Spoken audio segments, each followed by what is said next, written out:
So in this video, I will share my personal checklist of on-page SEO. So I will start with title. Basically title आपका 70 character से ज़्यादा होना ही नहीं चाहिए। जैसे कि आप कोई टर्म सर्च करते हैं गूगल में, तो आपने नोटिस किया होगा कि पहले टाइटल होता है, उसके बाद उसका मेटा डिस्क्रिप्शन होता है। और कभी कभी ऐसा भी टाइटल हमें देखने को मिलता है जिसमें पहले 4 उसके कुछ सेंटेंस के वर्ड लिखे रहते हैं, फिर डॉट डॉट डॉट लिखा रहता है। बेसिकली उस सेंटेंस में जो कैरेक्टर है वो 70 कैरेक्टर से ज़्यादा है, इसलिए वैसा होता है। तो हमें अवॉइड करना चाहिए ये सारी चीज़ें, और मैक्सिमम 70 कैरेक्टर ही यूज़ करना चाहिए क्योंकि वो सुटेबल है उतने स्पेस के लिए। और सेकंड ये कि आप अगर कोई टाइटल लिखते हैं तो ट्राई कीजिए कि उसमें ऑड नंबर ऐड करें ही करें, क्योंकि ऑड नंबर ऐड करने से एक फ़ायदा होता है कि एक साइकोलॉजिकल फैक्ट है, लोग ऑड नंबर पे ज़्यादा क्लिक करना प्रेफर करते हैं इंस्टेड ऑफ इवन नंबर। तो मैं आपको सजेस्ट करूँगा कि आप भी ऑड नंबर ऐड करें और आप खुद उस चीज़ को एनालाइज कर सकते हैं आपका CTC कैसा है। और थर्ड उसी में ये है कि आप कीवर्ड तो ऐड करें ही करें, वो बहुत इंपॉर्टेंट है। जब आप URL क्रिएट करते हैं तो आप कोशिश करें कि आप कीवर्ड्स ऐड करें। कीवर्ड्स तो ऐड करना ज़रूरी ही है। अगर आपके कीवर्ड में स्टॉप वर्ड है तो आप उस चीज़ को अवॉइड कर सकते हैं, लाइक AND, ये सारी चीज़ों को आपको अवॉइड करना है। और URL में ही नेक्स्ट पॉइंट ये है कि आप कभी कोई ऐसा URL क्रिएट ना करें जिसमें डेट और टाइम हो, अंटिल आपका वेबसाइट न्यूज़ वेबसाइट हो तो, क्योंकि गूगल को चाहिए फ्रेश और अपडेटेड ब्लॉग। अगर वो देखता है कि इसमें ओल्ड डेट एडेड है तो उस चीज़ को वो इग्नोर करेगा और उसके जो रैंकिंग है उससे डिक्रीज कर देगा। नेक्स्ट पॉइंट ये है कि आप अपने ब्लॉग की जो फर्स्ट पैराग्राफ है, जो फर्स्ट 500 वर्ड्स है, उसमें आप कीवर्ड ऐड करें ही करें, और साथ ही साथ उस कीवर्ड को आपका जो मेन कीवर्ड है, और अगर LSI कीवर्ड है तो आप उस चीज़ को हाईलाइट कर सकते हैं बोल्ड करके।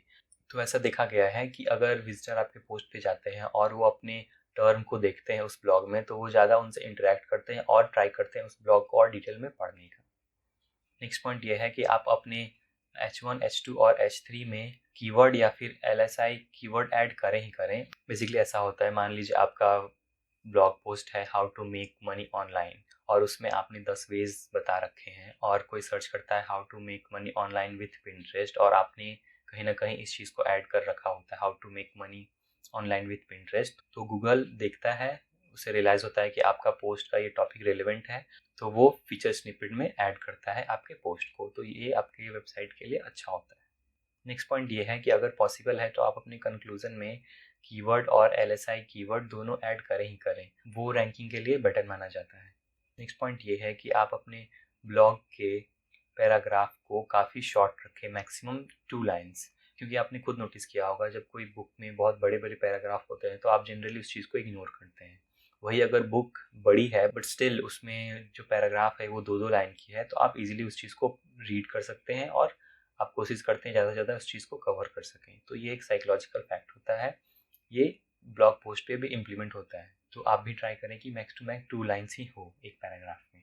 नेक्स्ट पॉइंट है मेटा डिस्क्रिप्शन। मेटा डिस्क्रिप्शन क्या होता है? बेसिकली जब आप कोई टर्म सर्च करते हैं तो आपने देखा होगा पहले उसका टाइटल होता है और उसके नीचे कुछ पैराग्राफ में लिखा होता है, तो वो होता है मेटा डिस्क्रिप्शन। अगर आप कोई भी SEO प्लगइन यूज़ करते हैं तो उसमें ऑप्शन होता है मेटा डिस्क्रिप्शन ऐड करने का, तो आप उस चीज़ में भी ऐड कर सकते हैं विथ योर कीवर्ड, वो बेटर होता है। और गूगल को भी एक काइंड ऑफ सिग्नल जाता है कि इस वेबसाइट का ब्रीफ इसमें लिखा हुआ है कि ये वेबसाइट किस चीज़ के बारे में बता रही है।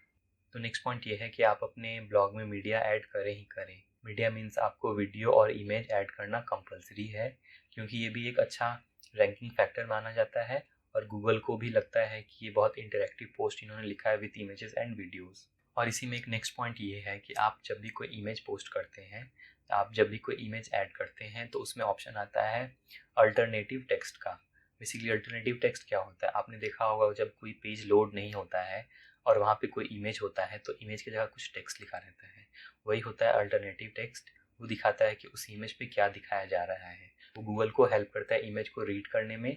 ऑल्दो गूगल के पास अपना खुद का AI है जो इमेज को रीड कर सकता है, फिर भी ये बेटर होता है गूगल के लिए भी और एक विजिटर के लिए भी जो आपके ब्लॉग पोस्ट को रीड कर रहा है अगर उनका इंटरनेट स्लो है तो। और नेक्स्ट पॉइंट ये है कि social media sharing button. I would recommend कि आप अपने ब्लॉग पोस्ट में social media sharing button add करें ही करें।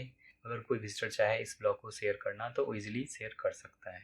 नेक्स्ट पॉइंट है कंटेंट लेंथ। ऑल्दो ये मैटर नहीं करता है बट फिर भी आई वुड सजेस्ट कि जो भी आपके कॉम्पिटिटर का लेंथ है आप उससे एक 200 वर्ड ज़्यादा ही लिखें। अगर टॉप 10 कॉम्पिटिटर का लेंथ 1800 या 1900 वर्ड है तो आप ट्राई करें कि 2000 या 2100 वर्ड लिखने का। वो गूगल को बताएगा कि आपने भी और भी पॉइंट्स लिखे हैं उस पर्टिकुलर टॉपिक के बारे में काफ़ी डेप्थ में। नेक्स्ट पॉइंट ये है कि आप अपनी ब्लॉग पोस्ट के फर्स्ट 500 वर्ड्स में इंटरनल लिंकिंग करें। ये एक अच्छा सिग्नल होता है गूगल के लिए।